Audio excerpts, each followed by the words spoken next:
Funding for this CyberWire podcast is made possible in part by LastPass. LastPass is an award-winning security solution that helps millions of individuals in over 70,000 organizations navigate their online lives easily and securely. Businesses can maximize productivity while still maintaining effortless, strong security with LastPass. LastPass can minimize risk and give your IT team a breakthrough integrated single sign-on, password management, and multi-factor authentication solution.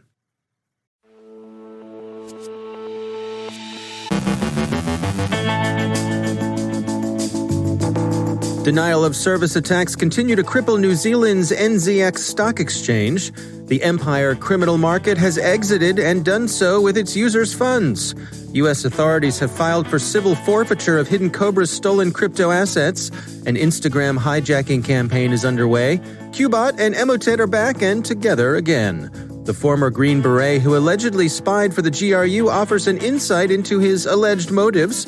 We welcome our newest partner to the show, Betsy Carmelite from Booz Allen Hamilton.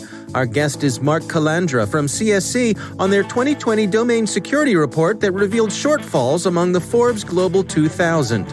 And the unnamed company cited in the arrest of a Russian national this week has now been named. It's Tesla.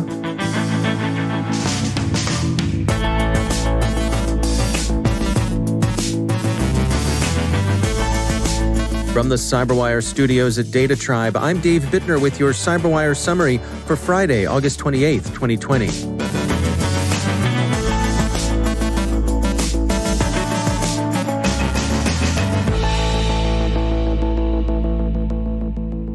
New Zealand's NZX stock exchange continues to suffer disruption as it's subjected to further distributed denial of service attacks, The Guardian writes. Trading halts in its cash markets have disrupted NZX's debt, Fonterra shareholders, and derivatives markets. According to the AP, the Government Communications Security Bureau has been brought in to help with the investigation. The Bureau so far had no comment on the investigation. The Government Communications Security Bureau is New Zealand's signals intelligence organization and the rough equivalent of its Five Eyes sisters, the Australian Signals Directorate, General Communications Headquarters, National Security Agency, and Communications Security Establishment.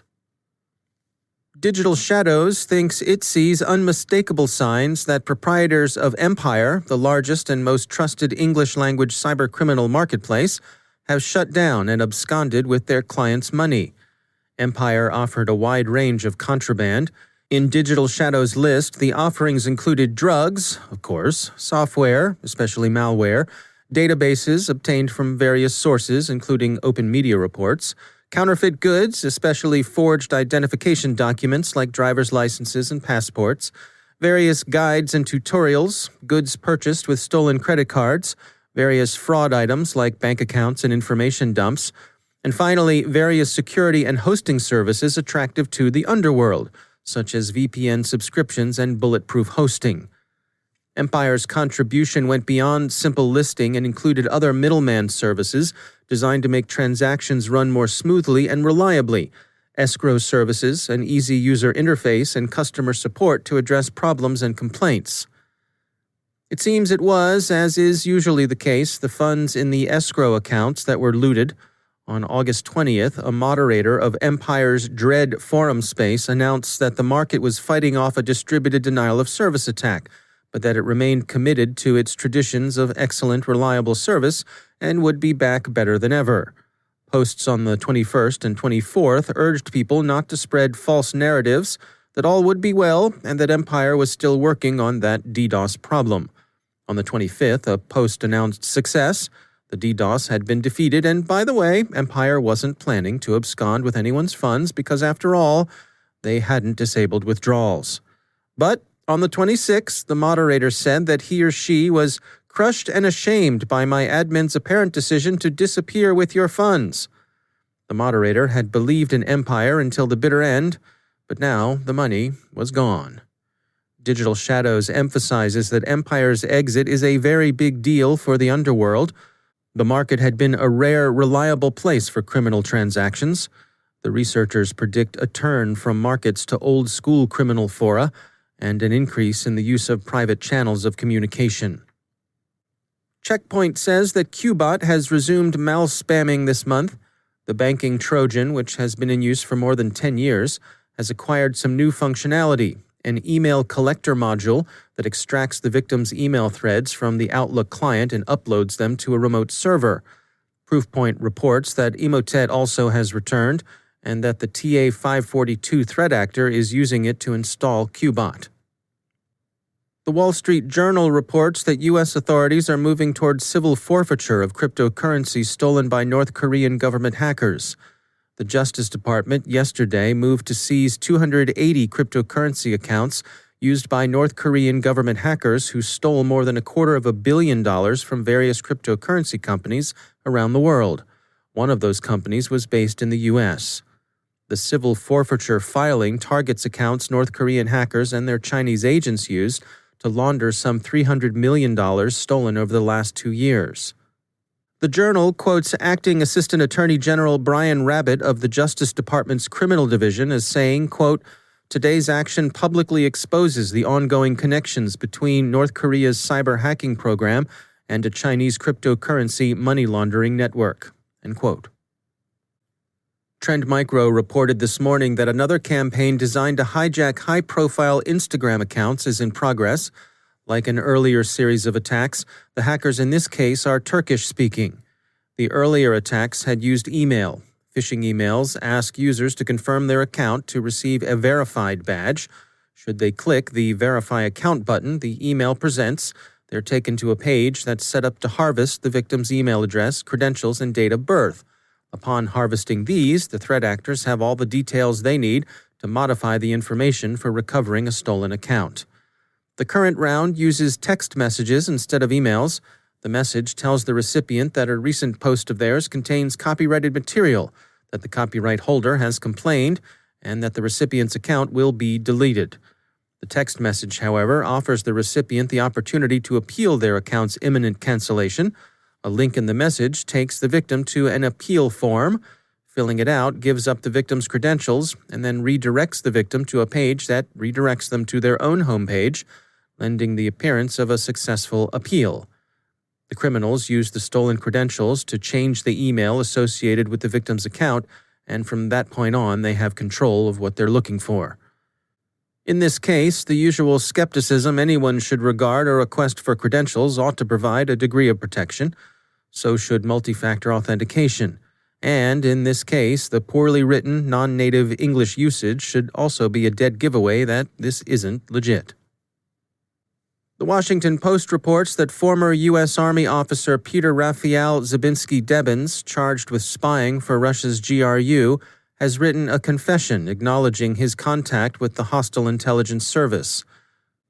In a statement prosecutors released yesterday, Debbins wrote, quote, "I had a messianic vision for myself in Russia, that I was going to free them from their oppressive government, so I was flattered when they reached out to me.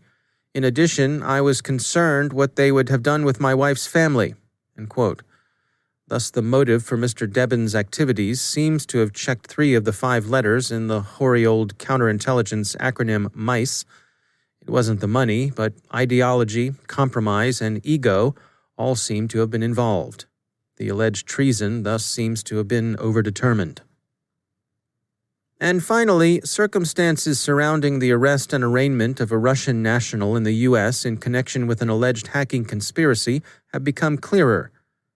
Igor Igorovich Kryuchkov, the Russian national arrested by the FBI and charged Monday with conspiracy to damage a computer at an unnamed U.S. company, allegedly offered an employee of that unnamed company $1 million to help install custom malware in the company's servers.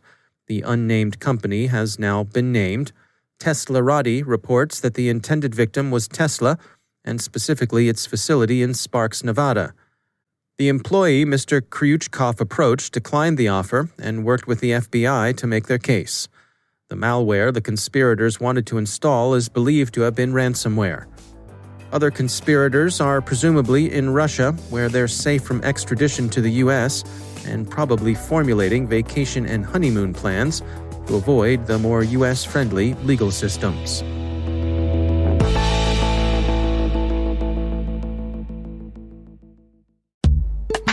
It's time to take a moment to tell you about our sponsor, Recorded Future.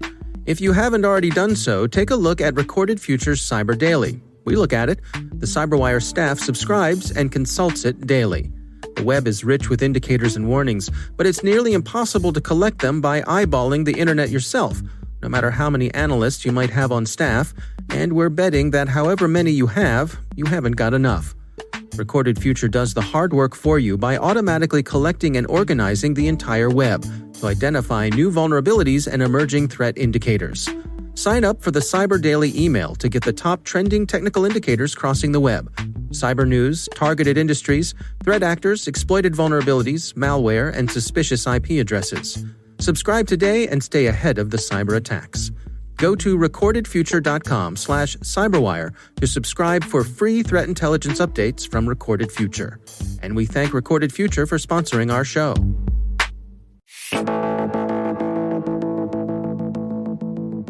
Mark Calandra is Executive Vice President and General Manager of the Digital Brand Services Division at CSC.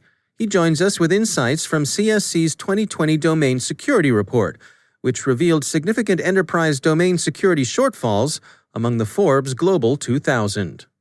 We've been talking about domain and DNS security for quite some time, especially over the last couple of years, as we've seen a real significant surge in domain and DNS hijacking attacks. And that led us to doing this study. We wanted to take a look at the Global 2000. We work with a good chunk of them, but we wanted to look at the Global 2000 holistically and just look at their security posture as it relates to domain, DNS, and digital certificate security. And that was the basis for the study. And obviously in the study, we shared some of the key findings publicly. Yeah, well, before we dig into the key findings, can you give us a little overview of what are the primary security concerns when it comes to DNS? What we've seen over the last couple of years in particular is a real increase in the frequency, sophistication, and severity of these domain and DNS attacks. And we've seen this for a long time. Just for a little historical context, I mean, it goes back to 2008 when Kaminsky talked about the risks around cache poisoning, which is one kind of DNS attack where DNS traffic can be redirected. And then in the early 2010s, we saw a lot of hacktivism where groups, one that comes to mind is the Syrian Electronic Army, was looking to redirect domain names and websites, particularly of media organizations, to advance their political agendas. But now we're seeing cyber criminals and some of these attacks linked to state sponsors to get access to domains and DNS to redirect websites, to intercept email, redirect VPN traffic. And of course, once attackers have access to domains and DNS, they can also issue new digital certificates, which allows them to decrypt email and passwords and so forth. So the motivation has really morphed from, again, hacktivism to some pretty serious cybercrime. And I think a lot of attackers out there have realized that getting access to domains and DNS is a pretty impactful way to do a lot of damaging things without actually having to directly breach a corporate network or infrastructure. Well, let's go through some of the key findings from your 2020 Domain Security Report. I mean, what are some of the things that stood out to you? Yeah, and again, like I said, I think they reaffirmed a lot of what we had already suspected. I think the punchline is there's a lot of very large companies out there that we would advocate really need to take domain and DNS security more seriously. And even some of those are companies that we work with, and we're going to continue to evangelize this, and that's why it's so great we get to talk to folks like you. But some of the key findings are we found that over 80%, actually 83% of the Global 2000 have not even adopted something called a registry lock for their main domain name that powers their business. And for those who might not be aware, a registry lock essentially disables automation between a registrar and the registry, so that if an unauthorized user gets access to a registrar/DNS console, either by compromising the registrar or the end customer, they can't send an automated command to redirect the DNS for that domain name to redirect a website or redirect email and so forth. So that was one of the most important ones, and one that seemed to get the most attention in the press and in the security blogs. But there's quite a number of other things that we looked at that we can talk about if you'd like. Yeah, what are some of the other findings that jumped out at you? Was there anything surprising in the results? Yeah, I think there were a couple others. The first is that we only saw that about 20% of the Global 2000 are utilizing enterprise-grade DNS hosting. So similar to what we just described about the difference between enterprise-class registrars and retail registrars, quite a few very important domain names that are powering important websites or other applications are using DNS services that we would suggest are probably not optimal in terms of potential downtime, susceptibility to DDoS attacks, and so forth. So I would say that's the first one.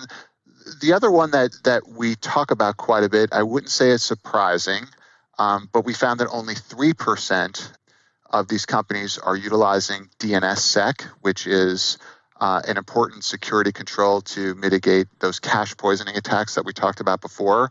DNSSEC is a bit complicated to implement, and there are some pros and cons to it, but it is very effective with respect specifically to cache poisoning attacks. So we were expecting to see a bit more usage in that regard. And I do think, based on the attacks we saw over the course of the last 18 months and the recommendations that a lot of security experts like Mandiant and Talos and the security bloggers have been talking about, I do think we're going to see increased adoption in DNSSEC over the coming years.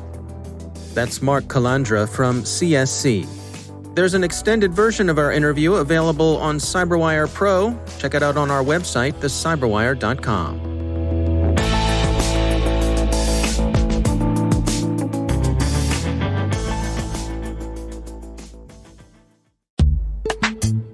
Now a few words from our sponsor, Wild Wild Tech.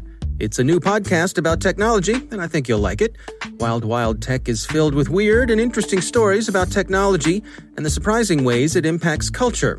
For example, they have a story about how two musicians created an AI to destroy music copyright law, and why Apple changed its products to make them look appealing in movies, and how the U.S. Army is recruiting its next generation of soldiers on Twitch. Journalist Jordan Erica Weber and Joshua Rivera talk to the people who lived through these crazy stories and gain insights from experts and reporters who were there. Listen to Wild Wild Tech wherever you listen to podcasts, and we thank Wild Wild Tech for sponsoring our show.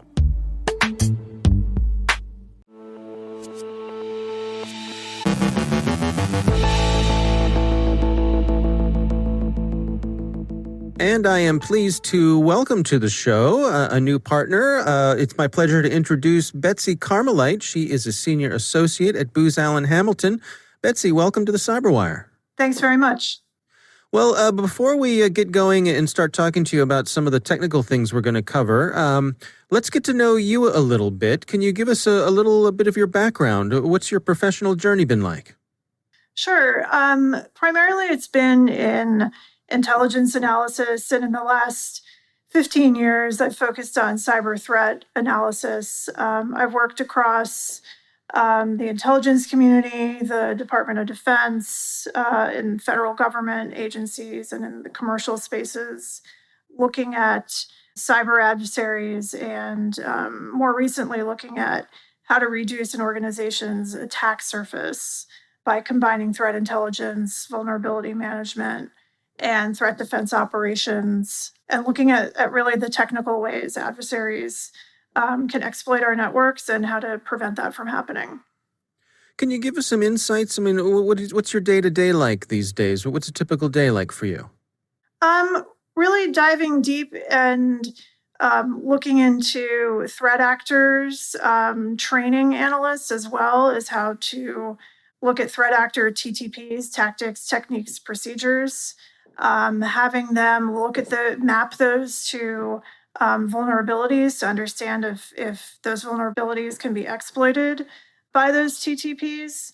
Also looking at and diving deep into an organization's countermeasures, security tools, seeing how all those marry up. But really, I love to focus on the critical thinking aspect of that, challenging our preconceived notions about how threat actors might behave based on history, and really challenging analysts to look at how threat actors evolve and might be changing their TTPs over time, and not to expect what you think you should expect.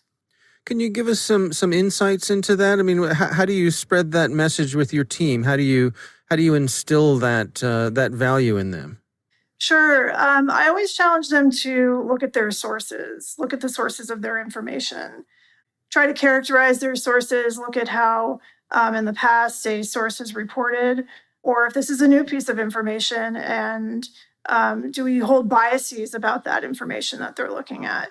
Think about that information from several different angles and not just at face value, which is really difficult because in a fast-paced work environment, when you're doing analysis and providing technical assessments where clients need the information and they need to act on that information, it can be a challenge to spend that time and think through that problem.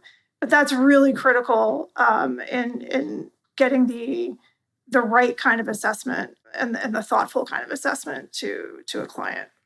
Yeah, it's really interesting. I mean, it sounds like it's really an important sort of human factor in an otherwise technical area. Yeah, and that human factor to consider takes, I think, quite a long time to understand and adapt to. So I always say, I've been an analyst for about 20 years. I always say to an analyst who's 2 years into it, 6 months into it, 10 years into it, you're going to learn something new every single day. And you should always be challenging your biases and the information that you're looking at. Well, we're looking forward to having you join us. Betsy Carmelite, thanks for joining us. Thank you.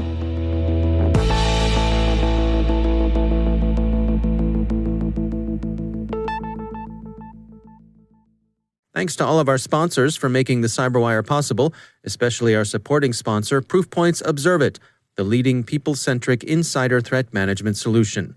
Learn more at observit.com.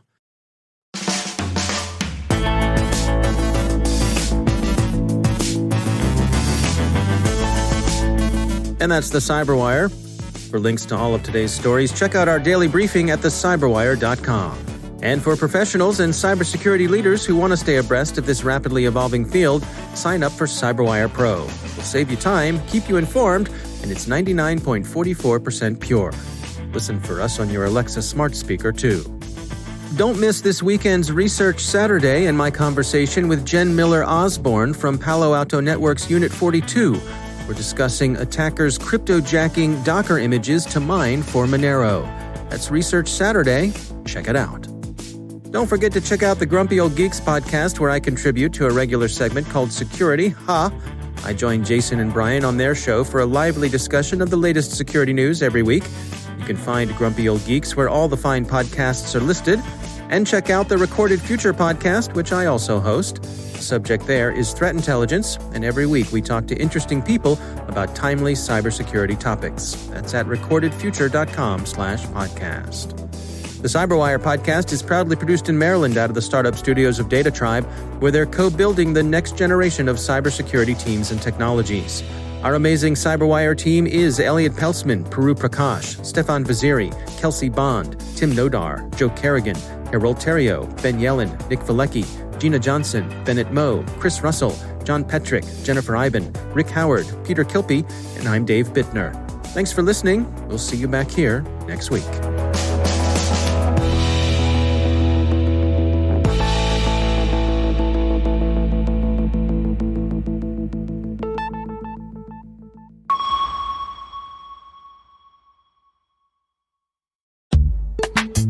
And now, a word from our sponsor, ExtraHop, securing modern business with cloud-native network detection and response.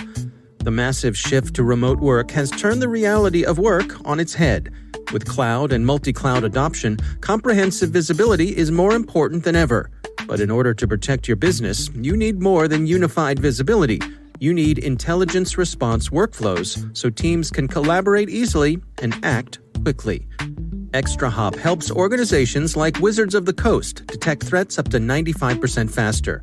As John Kreese, senior IT engineer, puts it, quote, ExtraHop is helping us accelerate cloud adoption by ensuring our workloads are secure. See how it works in the full product demo, free and no forms required, at extrahop.com/cyber. That's extrahop.com/cyber. And we thank Extra Hop for sponsoring our show.